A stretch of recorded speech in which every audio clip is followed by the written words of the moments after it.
Hey, Impact, good to be with you guys, man. I'm just standing over there like, man, I can't believe they let me share with you guys. It's such a privilege just to be with you and together in this place.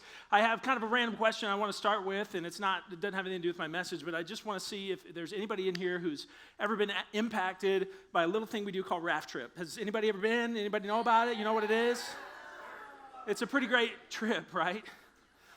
Well, I just want to tell you, we have a guest with us tonight, and there was actually, before we ever did Raft Trip 7, 8 years ago, there was a guy who was a Spanish teacher at Maple Creek Middle School, and he started a little trip in West Virginia that he called Raft Trip. And he did that in our community for over 20 years, and he impacted tons of lives. And everything that we do on Raft Trip is a direct result of the ministry that he started, and we get to benefit from that. And I don't even know where he is out there, but his name is Tom Cashin. He's back there to your left. Would you guys just wave at Tom and thank him?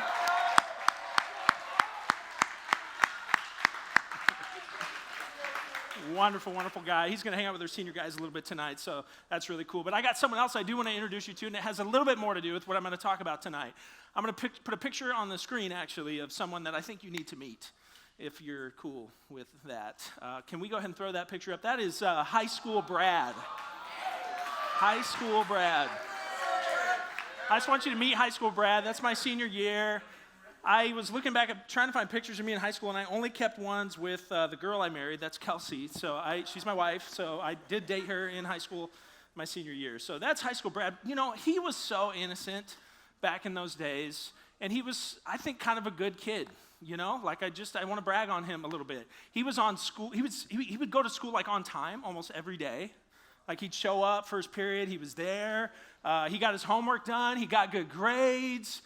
He was part of a youth group. He worked a job on the weekend, like a pretty good dude. Now, I'd like to introduce you to another person that's also going to be up on the screen. This other person is, another girl in the picture. I just don't have any others. That is College Brad. I want to tell you, College Brad was not such a great guy. College Brad had some struggles. College Brad finally realized that he could grow facial hair, so he thought a goatee would look good. But clearly he was wrong. I don't know about some of you other guys, but I couldn't grow facial hair in high school. I'm just being transparent. Like, it was until college that I could grow facial hair. So I tried it. It didn't work, but I was, trying to figure life out. One of the things that happened to me in college is I developed some bad habits, some bad patterns, actually, of living. In high school, I didn't have any of these bad patterns. I was generally on time, but in college, I found out that I didn't actually have to go to class. I went to Purdue University, boiler up. They're not any good at sports, really, but I can say that because I went there for 3 semesters. So if you're a Purdue fan, I'm not actually, but I did go there for 3 semesters, and it was a great school. But I found out my teachers actually didn't care if I showed up to class, as long as I got my homework done, as long as I passed the test, like I was going to be good. So College Brad started to skip class a lot, actually. College Brad stayed up super late. Like, that was a bad habit for me. I know none of you guys do that, but College Brad had some rough habits developing in his life. Back then in college, there was a shooter game that was really popular. You guys have never heard of it, but it was the big one back then. It was called Counter-Strike. And Counter-Strike was a big deal back when I was in college at Purdue. And so here's what I would do. I would have calculus homework because I was an engineering major, and then I would wait to do my homework till late at night.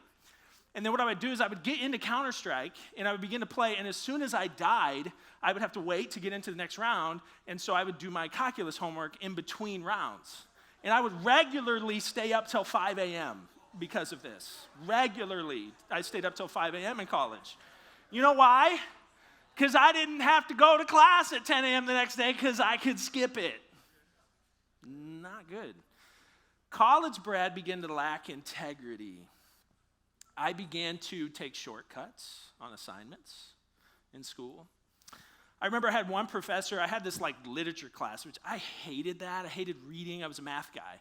But I had this literature class, and I was supposed to read a book a week, and then I had to write a paper on the book, and then I had to turn it in on Friday. And I was so not looking forward to this, and I so wanted to skip class, but I couldn't skip class because he actually took attendance. So I had to be in class, but the teacher in class acted like he didn't care. I don't know if you've ever had a teacher like that, but he just like chatted about our day, didn't even really chat about the book. And I remember I wrote the first paper the first week, and I submitted the paper, and I got it back, and I looked through the paper that I got back the next week, and it didn't have any marks on it. It just had a check mark on the last page. Now, the whole course that I was in for this literature class was a book a week. I think it was like 16 weeks. I had to write 16 papers. That was my whole grade. So I was like, okay, I'm going to write 16 of these. And I got the paper back, and I thought, this dude didn't even read my paper.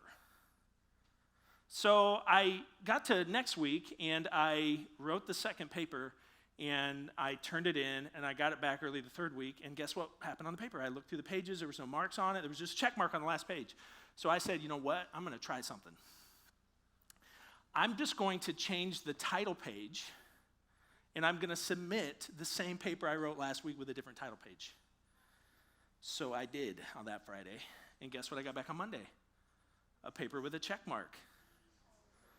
So guess what I did every week for the rest of that course? I submitted the same paper with a different title page.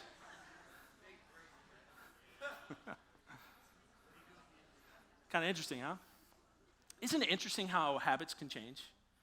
How bad habits can form? You can take those off, sorry, you don't need to look at those all day. But just the difference in who you become, right? Like the person that you are versus the person that you become, it can really change. Like in a matter of just a year of college, I changed. One of the things that ended up happening to me my sophomore year of college, my freshman year, I actually grew a lot spiritually. I was involved in a great campus ministry at Purdue called the Navigators. It was amazing. I grew so much. But my sophomore year, I actually went through this really dry season in my spiritual life. Like, I didn't feel God's presence. I didn't know why at the time. I was struggling. Music that I used to like at church didn't connect with me the same way. I'd read the Bible, but it's like it wasn't there. I don't know what it was just so difficult. I remember it was such a dry season. And I want to talk to you about how that's probably an experience that you may have too in your own life. Maybe that's something that you're already going through, something that you've already felt in your own journey. There are some of you in this room, you can look back on seasons of your faith that were so good. You can look back on summers maybe. Maybe it was raft trip. Maybe it was winter retreat where you experienced the touch of God on your life. But you can also look back on seasons where it felt like it was totally gone. There are others of you in this room that you've heard stories of people who have had God move in their life and you have never felt it. It's not something that you know what that is like. You don't know. In high school, I was you for 2 years. I had never been to church. I didn't grow up going to church. I didn't have a Christian or faith-filled home at all. I had parents that were divorced. I had a dad who's an alcoholic. And I had a friend invite me to church my sophomore year of high school. And that was when I first started to hear these stories of like a God who's real. A God who actually could work in me. But I remember I wanted that, but I at first didn't have that. And one of the things that I believe has happened in my life is maybe without knowing it, maybe in subtle ways, there were rhythms that I developed that were not good. Or maybe there were other rhythms in my life, patterns in my life, habits in my life that God wanted me to develop that were good. Here's what I want to do. I want to read to you a passage of scripture out of Matthew chapter 6. If you have a note sheet, the whole passage is on the back of your notes. If you don't, it's going to be up on the screen so you can follow along with me. But I'm not going to read the whole passage like you see it on the back of your notes, just so you know. I'm going to break it down a little bit because I want to point some things out to you in Matthew chapter 6 that I think Jesus is saying. I actually, as we read this, I want to acknowledge that there are some things in this passage Jesus is saying, he's going to talk about things that he wants us to do. And for a little bit, I don't want you to focus on those. Actually, what I want to invite you to do as we read this passage is I want to invite you to look for the things that Jesus is trying to help you avoid. And then I want you to look for the things that Jesus is trying to help you find in your life. Are you following me? Rather than looking at something I'm supposed to do just yet, look for the thing that he wants you to avoid for a moment. And then I'll take you into what I think is the thing he wants you to find. So again, I'm going to skip some of these verses just to point some things out. This is Matthew chapter 6, verse 1. Jesus says this. He says, be careful not to practice your righteousness in front of others to be seen by them. If you do, you will have no reward from your Father in heaven.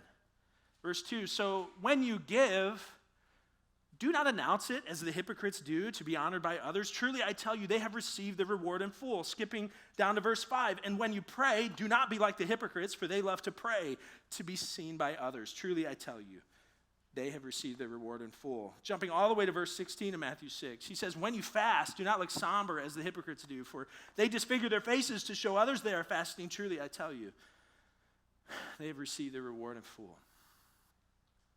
First of all, something I think Jesus wants us to avoid. Not just something to do, but something to avoid. I read that passage and I think, sophomore year of college, I think Jesus would have used me in those verses. And I wonder if you can relate to this too. You know, could there be an area of your life where if Jesus were to be honest with others about that area of your life, he would go to some other people and he would say, don't be like, my sophomore year of college, I think he would have said, hey, don't be like Brad. Don't be like him. In these passages we just read, Jesus says this thing repeatedly. He says, don't be like the hypocrites. A hypocrite is somebody who says one thing and then does another, who claims to be one thing, but in reality they are on the inside another. And for me, in my life, that was me. And if Jesus were to have used me as an example in college, he would have said, don't be like Brad. And I believe that Jesus so desperately wants you and I to avoid living like that, to avoid being at a place in our lives where that's the way he would have to use our name too. But then the good thing about Matthew chapter 6 is Jesus actually also includes something that he wants for you.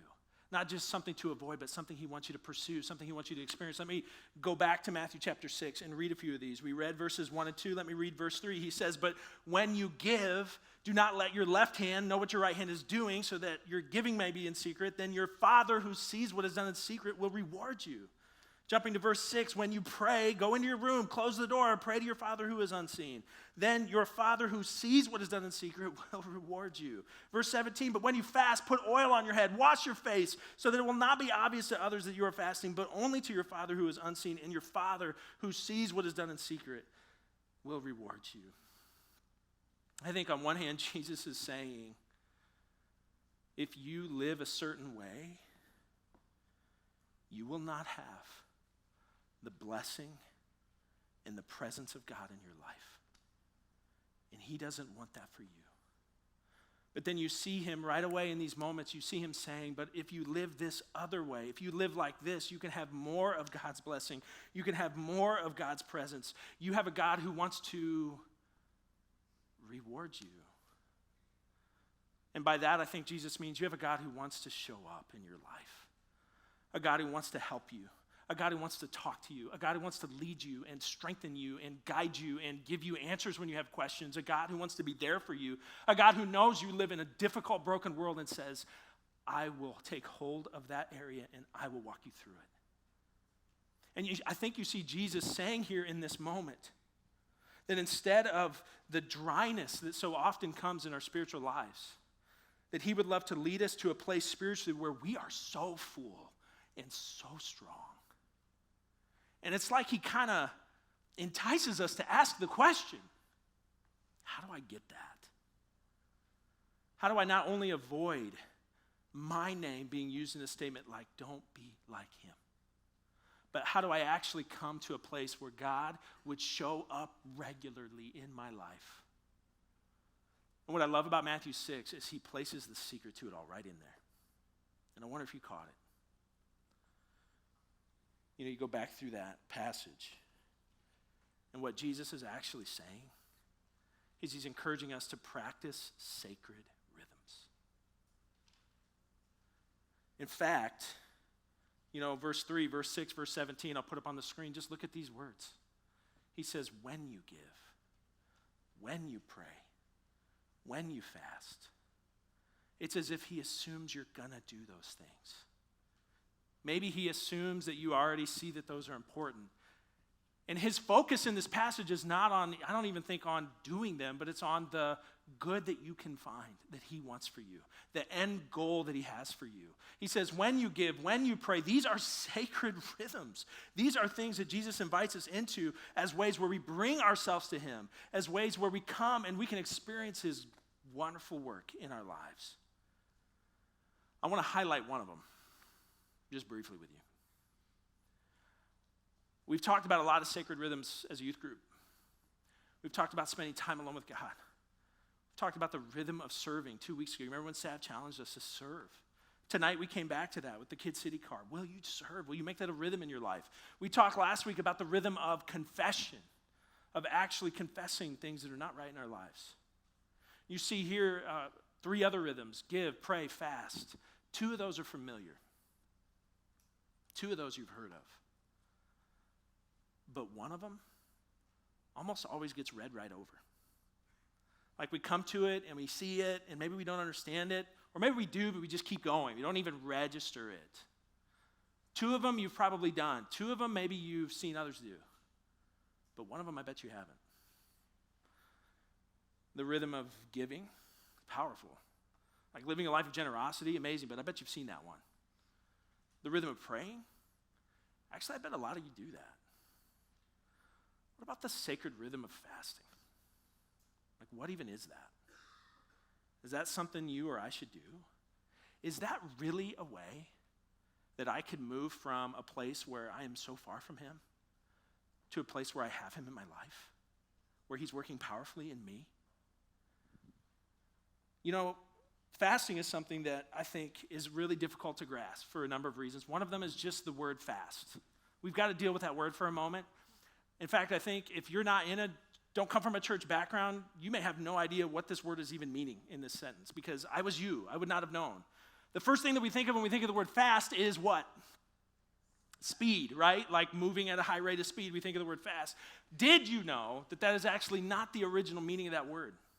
And we see it in the English language. We actually see the original meaning of the word fast in some other ways. If you use the phrase held fast, what does that mean?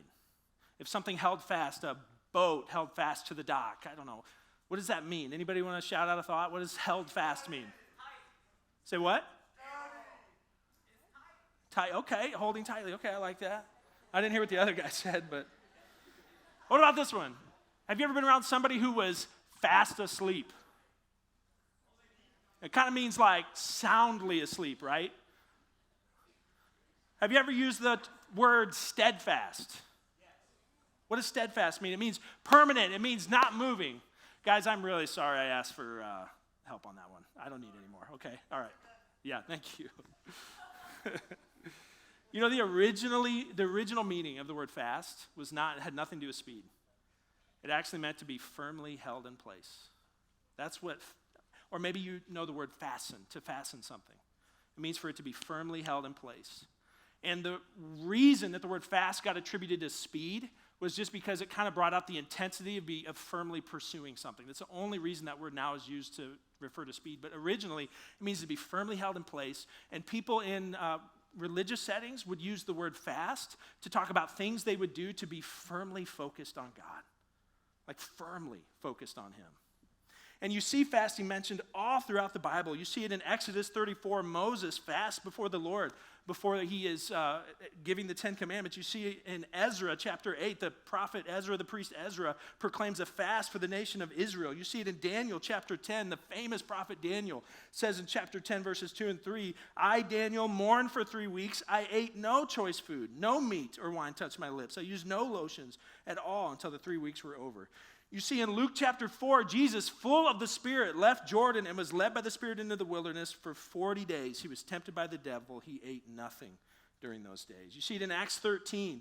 The disciples of Jesus are worshiping the Lord and fasting in verse 2. And then the Holy Spirit talks to them, speaks to them through their worship and through their fasting. All over, you see fasting throughout the Scriptures. Fasting, though, is actually just a practice. And if you're taking notes, this is your first one. The fasting is just a practice where we choose to intentionally and temporarily give something up to make room for God. When we fast, all we're doing is saying, God, I want to give something up to make room for you. A lot of times fasting refers to giving up food temporarily. But it is not limited to that. But when someone gives up food for a fast, for like holding firmly to God, all they're doing is they're saying, God, I'm hungrier for you than I am for food. And I actually want to invite you to consider a fast in your life. I think you're going to find a few things if you try it. And I'm just going to go through these real quick. First thing you're going to find about fasting, if you do this, is you're going to find that fasting reveals. Fasting actually has a powerful ability to reveal some things in our lives. You see this in Matthew 6. These religious leaders, these hypocrites, are fasting and praying and giving just so they can be seen by others. And Jesus says that's their reward. Fasting actually often reveals the things, I think first of all, when you fast, if you give something up, it will usually reveal the things that are distracting you. Fasting often will show us things that are pulling our attention away from God. I had a student who did a fast from social media years ago. And I remember talking to her about it, and what she did is she replaced the social media app that she was fasting from. I don't even remember which one it was. She had it on her phone, and she took that app off of whatever page it was on. She moved it or deleted it or whatever for just a week. She did this for a week. And then she put the Bible app in the same spot on her phone that she used to have her social media app. And I remember her telling me that she could not believe how, like, instinctively she would click that spot on her phone without even thinking about it. Like, how much of a distraction that was for her, just not even for her faith, but just in her life. Fasting often reveals the things that are distracting us. Fasting often also reveals the things that are controlling us. I mean, I want to ask you, what is it in your life that is so powerfully influencing you that it's as if it has control over you? You know, some of you, when I talked about fasting from food, that sounded appealing to you because in your heart of hearts, you immediately thought, you know what, I could also lose some weight if I did that. And I just want to tell you that is not at the heart of fasting at all. In fact, that part of you that longs to change your image, maybe that's controlling you. Maybe that's got a hold of you. Fasting will actually reveal that in your life. The other thing fasting will do is I think fasting not only reveals, fasting resets. Often when you fast, you find that there's a reset that takes place in your life. Fasting, first of all, resets our cravings, these cravings that are keeping us from God. Maybe there's something in your life that you know is just kind of there, you long for it, you dream of it, you think about it, and if you fast, even not maybe specifically from it, but maybe from something else, you may find yourself being drawn back to it and you realize, oh my goodness, that desire is so powerful in my life. Or if you do fast from something that is important to you, it will actually help you reset that passion, that craving that maybe is a little too much. Fasting not only resets cravings, I think fasting resets our schedules. Fasting often resets our schedules that are just too full for God. And there are some of you, the number one thing in your spiritual life that is hindering you is a schedule that does not seem to have any space for God to come in and be with you. And this is where I think a fast is so powerful. Like maybe not a food fast, maybe a fast from just something you do. And you intentionally give that up temporarily so you can make room for God in your life. The last thing I think you'll experience when you fast, fasting reveals, fasting resets, one more thing. Fasting reminds. And I think I'm not alone when I say that I often need a reminder in my life. A couple weeks ago, I did a fast. I would normally never tell you that because I don't do it for you to know. I fast on the first Friday of the month, and I fast from food. I really just skip one meal on that Friday. I skip lunch. And so I go, for a period of time without eating, and what happens is by the time I hit 2 o'clock, guess what? I'm really hungry. And all that does for me is it reminds me. When I feel that hunger, I try to remember that's how much I need God. That's what I want my soul to feel for God. And so first of all, for me, and I think for all of us, fasting reminds us of our need for God. That I am not just physical. I am not just blood and bones and skin and hair. Like, You're not either. You are a spirit. When your body dies, your spirit will live on. And fasting reminds you of that. Fasting actually reminds us of our need for God, and one of the most beautiful things and the simplest thing is fasting reminds us to pray.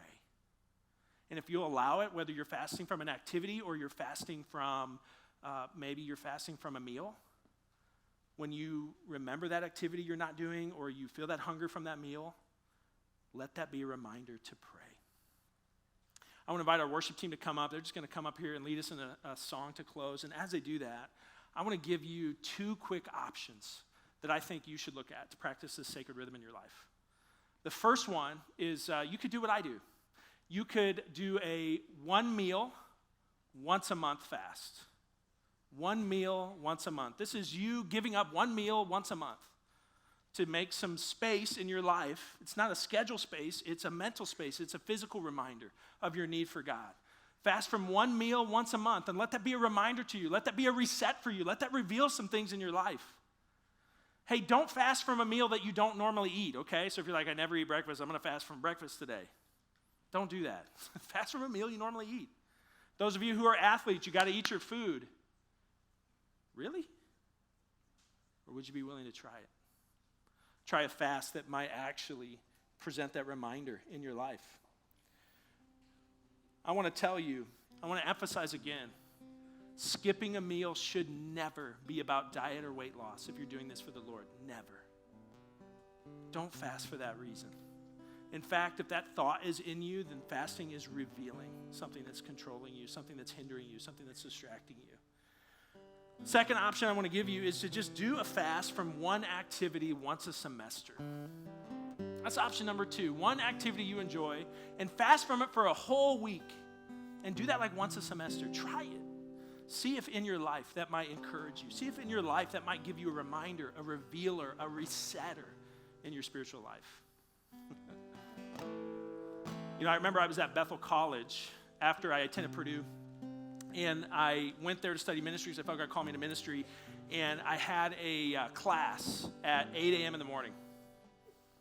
And it was called Exploring the Christian Faith. And I had the best professor at Bethel College, Bethel University. There was a guy they called Dr. Bob. And Dr. Bob was like inspirational. Students loved Dr. Bob. But his class was at 8 a.m. And all he asked you to do was to show up and listen and just be there. There was no assignments. There's nothing I had to do. But you know what I did? Even as I went to a Christian school, I began to skip that class because I was cutting corners in college. That semester, I rarely went to his class. I remember towards the end of the semester, Dr. Bob saw me as I was walking through the campus of Bethel University, and he looked at me. And even though I had only been to his class like a handful of times, he called me by my name. I'll never forget that. As simple as that is, Dr. Bob saw me, a kid who never showed up for his class, and he just called out to me by my name. And something hit me in that moment. This guy, who I had done so much to show him that he was not important to me, he did everything he could to show me that I was important to him. And I want to tell you as I close, fasting or any sacred rhythm is not a way for you to show God that he's important to you. What our sacred rhythm should be is that should be a response to the idea that God has showed you and me that we're important to him. And when you talk about the practice of giving something up so that you can make room for God, the one thing I would want you to think about if you ever try to fast is that God loved you so much that he gave up his only son so he could make room for you, so that he could have you with him forever, so that he could forgive you, so that he could show you that he will love you no matter what you do, no matter where you've been, no matter how many times you failed or how many classes you've skipped. And let that be your reason to do any sacred rhythm, whether it's a fast or a confession. It is not you showing God that he's important to you. It is just you and me realizing that God has already showed us that we're important to him. And all we can do in response is to say, God, you're who I need. So I want to invite you as a closing prayer to just stand to your feet. And our team is just going to sing a short version of this song over us before we go to our small groups. It's the heart of fasting, God, that we would just want you. Nothing else. Nothing else will do, God, that will be able to satisfy. Just you, Jesus. And we need you. And God, would you help each of us? Would you reveal things in us? God, would you stir it in our heart, God, as we even consider and pray through this idea of fasting? Would we remove things from our life that are distracting us from the most important thing? And that's you, God. Thanks for the way that you spoke tonight. Would we not leave these doors the same, but different and change? Would we apply these things to our life, God? Would we implement these sacred rhythms? Because we want to prioritize our relationship with you. It's in your name we pray.